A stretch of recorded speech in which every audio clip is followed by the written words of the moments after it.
हज़रत अबू बकर सिद्दीक़ रज़ी अल्लाह ताला अन्हु से रवायत है कि आप सल्लल्लाहु अलैहि वसल्लम ने इरशाद फरमाया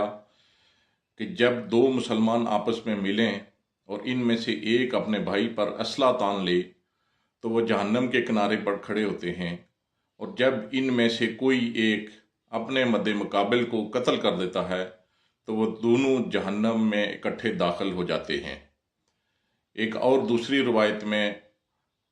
आप सल्लल्लाहु अलैहि वसल्लम ने इरशाद फरमाया